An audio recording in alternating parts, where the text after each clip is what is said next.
मित्रों नमस्कार। मैं धनीराम पटेल, एडवोकेट बिलासपुर छत्तीसगढ़। और आज चर्चा करेंगे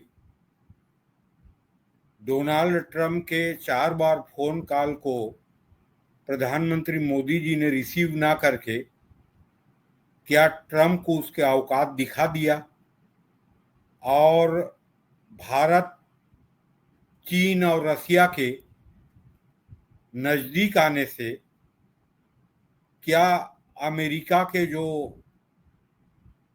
आतंक भरे जो टेरिफ पॉलिसी है ट्रंप के, उसको काउंटर कर सकते हैं। चर्चा शुरू करने के पहले आप सबसे आग्रह करूंगा, मेरे YouTube channel DR Patel advocate को सब्सक्राइब करें, लाइक करें, शेयर करें।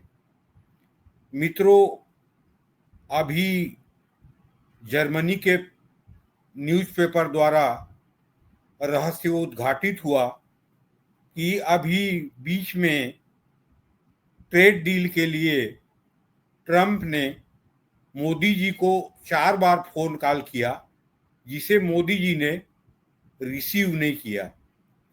आज तक आप देखे होंगे अमेरिका के राष्ट्रपति के फोन कॉल को, चाहे रसिया हो, चाहे नॉर्थ कोरिया हो, चाहे चीन हो, किसी देश ने रिसीव नहीं किया हो, ऐसा नहीं हुआ है आज तक।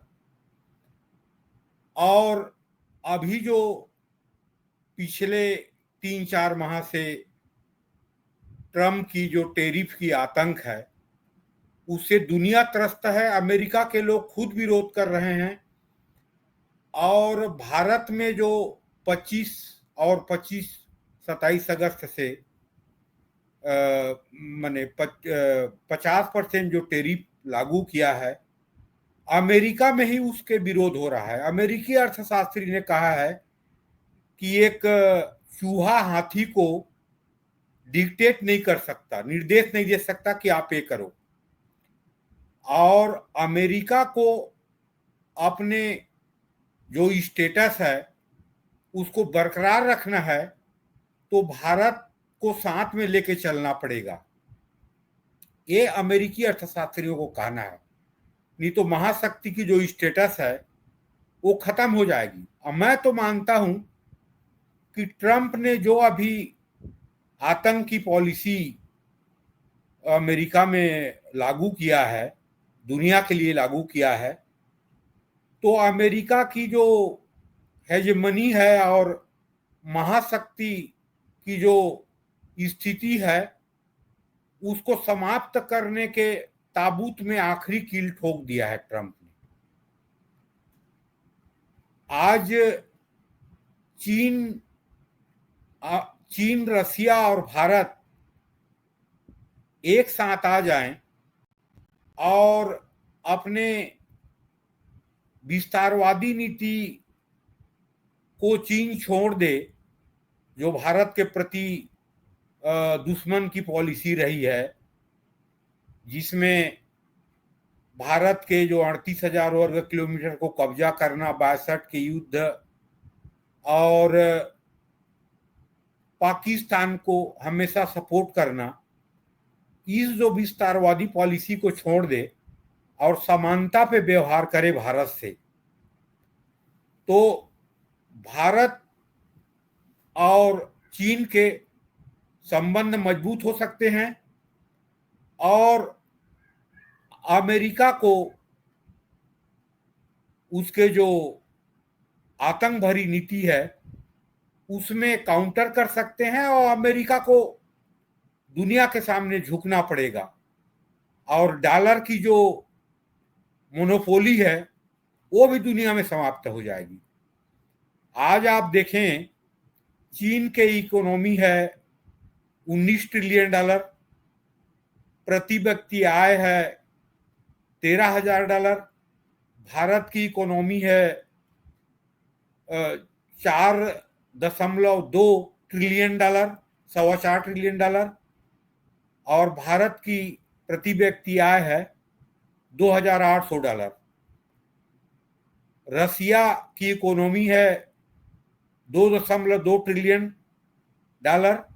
और पर कैपिटा इनकम प्रति व्यक्ति आय है रसिया में $14,000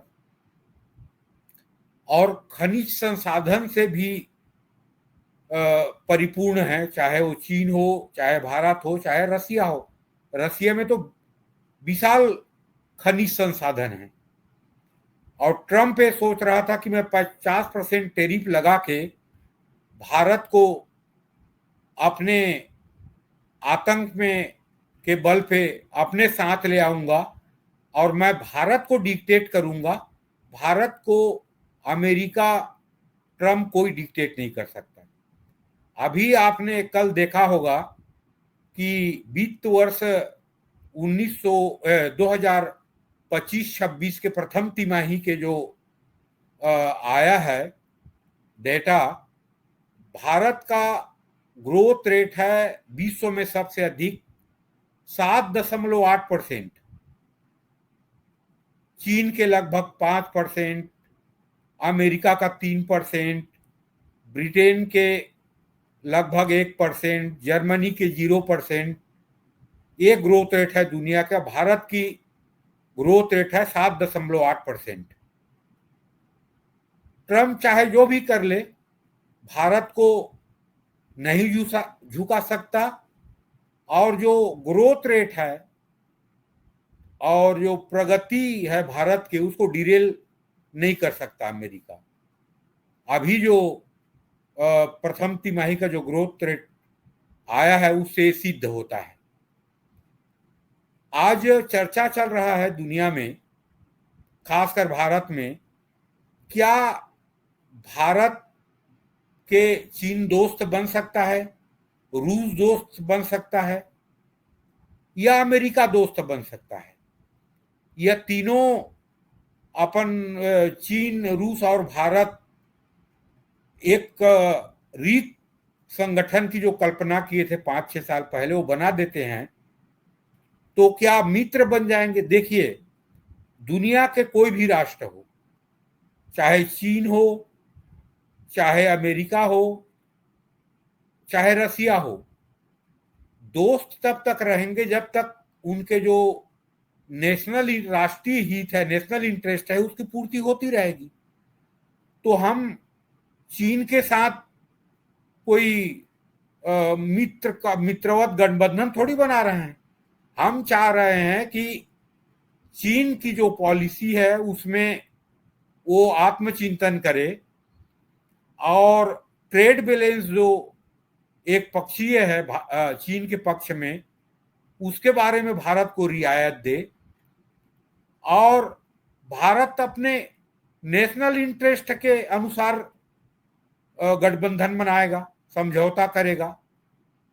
चीन भी वही कर रहा है।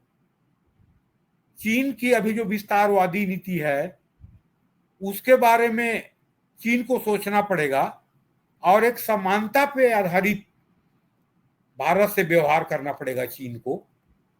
और ये जो स्थिति बनेगी, मित्रवत संबंध की स्थिति बनेगी। अभी शुक्रवार और शनिवार के 2 दिन की यात्रा में प्रधानमंत्री मोदी जापान गए थे और जापान में समझौता हुआ है कल, जिसके तहत 68 बिलियन डॉलर इन्वेस्टमेंट करेगा अगले 10 साल में जापान भारत में। ये बहुत बड़ी अच्छी स्थिति है, हमारी प्रोग्रेस के लिए अच्छी स्थिति है। अभी कई लोग सोच रहे थे कि ट्रम्प टैरिफ लगा देंगे तो भारत के निर्यात प्रभावित होगा। निश्चित ही प्रभावित होगा, लेकिन उसका विकल्प भारत ढूंढ रहा है। जो आपको मैं बताया कि जापान के साथ जो समझौता हुआ है इन्वेस्टमेंट करने का 68 बिलियन डॉलर का, उस वही है जिससे हमारी जो ग्रोथ रेट है वो डिरेल ना हो, स्मूथ चलता रहे। दूसरा, चीन के विदेश मंत्री अभी आए थे 10 दिन पहले भारत के दौरा पे, तो उन्होंने रेयर अर्थ मिनरल और यूरिया की जो सप्लाई है उसको बंद कर दिया था। भारत के डेवलपमेंट प्रभावित हो रहा था, लेकिन चीन अभी अमेरिका को काउंटर करने के लिए और अपने नेशनल इंटरेस्ट को ध्यान में रखते हुए चीन भी चाहता है कि अमेरिका और भारत नजदीक आ गए और जो मैन्युफैक्चरिंग हब चीन है वो भारत बन जाएगा और भारत एक्सपोर्ट करेगा तो चीन के एक्सपोर्ट प्रभावित होगा। आज 19 ट्रिलियन डॉलर की जो इकोनॉमी है चीन अपने एक्सपोर्ट पे आधारित है और मैन्युफैक्चरिंग हब जो बना है चीन इसके बदौलत है। तो चीन अपना नेशनल इंटरेस्ट देख रहा है, हम अपना नेशनल इंटरेस्ट को देखेंगे। हमको जो फायदा होगा उस सीमा तक चीन से संबंध मजबूत बनाएंगे और रूस से तो संबंध मजबूत है ही। रूस से भी अपने नेशनल इंटरेस्ट को ध्यान में रखते हुए हम पेट्रोल के आयात कर रहे हैं और रिफाइन करके बेच रहे हैं। उसका उद्देश्य यही है कि हमारा विकास हो, हमारे यहाँ सस्ता पेट्रोल मिले और एक्सपोर्ट करके हम फॉरेन करेंसी विदेशी मुद्रा अर्जित करें। तो भारत चीन से संबंध बनाएगा, आज की स्थिति में चाहे रूस से संबंध बनाएगा तो नेशनल इंटरेस्ट को फर्स्ट प्रायोरिटी रखेगा मोदी सरकार, उसी के अनुसार करेगा।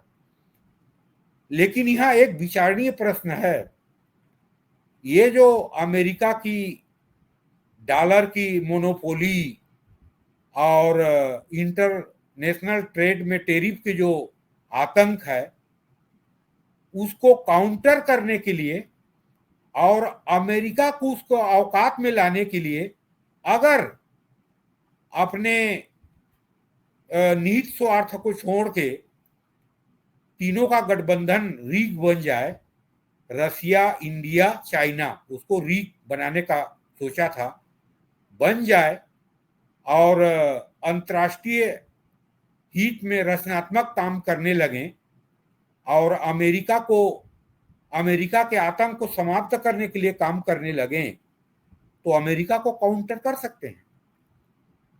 जैसे चीन के सामने टेरिफ में अमेरिका को सरेंडर करना पड़ा, भारत से भी निश्चित ही भारत के सामने अमेरिका को सरेंडर करना ही पड़ेगा।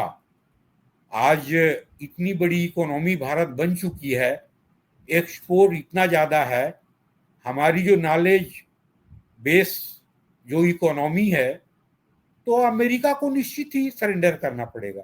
आज अमेरिका के जो मल्टीनेशनल कंपनी हैं उनके अधिकांश ही वो भारतीय लोग हैं, भारत के लोग चला रहे हैं आज अमेरिका को नॉलेज बेस में। तो अमेरिका को भी सरेंडर करना पड़ेगा और मोदी जी ने ट्रम्प के कॉल रिसीव ना करके भारत के एक क्षमता और आर्थिक महाशक्ति की जो स्थिति है उसको प्रदर्शित किया है कि तुम हमें डिक्टेट नहीं कर सकते। भारत कोई पाकिस्तान नहीं है, कोई टर्की नहीं है, कोई सऊदी अरेबिया नहीं है जिसको अमेरिका डिक्टेट कर सके।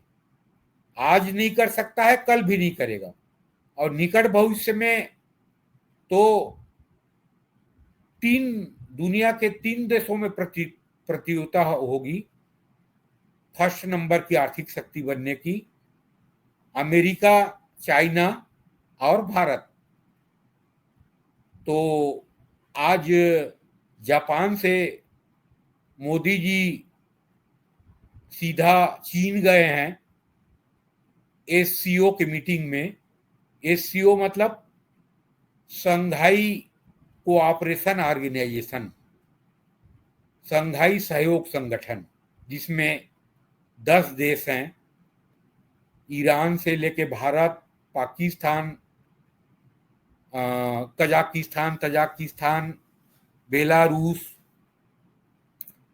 और रूस, चीन, भारत, ये 10 राष्ट्र हैं। और मोदी जी का ग्रैंड वेलकम हुआ है वहाँ पे रेड कालीन बिछा के स्वागत किया गया है, रेड कारपेट बिछा के। और दुनिया की मीडिया आज देख रही है कि ट्रम्प के ये जो आतंकी टेरिफ नीति है और भारत के खिलाफ जो नीति है और जो अपने आप को एकमात्र सुपर पावर समझने की जो नीति है, उसके कारण जो पिछले 25 साल में भारत और अमेरिका के संबंध मजबूत हुए थे और वो आज अमेरिका से भारत दूर जा रहा है, ये अमेरिका के मीडिया, चाहे CNN हो, चाहे न्यूयॉर्क टाइम्स हो, दुनिया के मीडिया सब बोल रहे हैं कि भारत जैसे एक लोकतांत्रिक मित्र को आज अमेरिका खो रहा है करके अमेरिका के अर्थशास्त्री से लेके मीडिया सब बोल रहे हैं। तो ट्रम्प जिस नीति पे चल रहा है, इसी नीति पे चलता रहे तो अभी वहां के जो फेडरल कोर्ट ने किया, ये जो टेरिफ पॉलिसी है उसको निरस्त कर दिया है। हालांकि उसमें जो वहां का एक कोर्ट है, फेडरल कोर्ट, ट्रेड के लिए अलग से फेडरल कोर्ट है, उसके अगेंस्ट में सुप्रीम कोर्ट जा सकते हैं, अमेरिकी सरकार जा सकती है और 45 दिन का समय है। लेकिन ये बात तो निश्चित है, ये कहीं जुडिशरी में, अमेरिकन जुडिशरी स्क्रूटनी में इसके जो पॉलिसी है ये सुप्रीम कोर्ट में निरस्त ना हो जाए और इसके खिलाफ अमेरिका में विरोध और महाभियोग ना आ जाए। ये तो जिस नीति पे चल रहा है ट्रम्प, तो निश्चित है कि इसके खिलाफ महाभियोग आएगा, यह सुप्रीम कोर्ट में ये बुरी तरह फंसेगा और इसके जो टेन्योर है उसके पहले, जो कार्यकाल है उसके पहले इसको पद छोड़ना ना पड़ जाए। अमेरिका में जनता में भी विरोध होगा, इसको हो रहा है। तो मोदी जी ने उसके फोन को, ट्रम्प के फोन को रिसीव न करके भारत के सामर्थ्य को प्रदर्शित किया है और भारत को इसी नीति में चलते रहना चाहिए। जब तक के टेरिफ को नहीं हटाता है 50%, तब तक तो ट्रेड डील करना ही नहीं चाहिए भारत को। दूसरा चीज, भारतीय लोगों के हितों की उपेक्षा करके कोई भी ट्रेड डील अमेरिका के साथ भारत सरकार को नहीं करना चाहिए। तो मित्रों, नमस्कार, जय हिंद, जय भारत।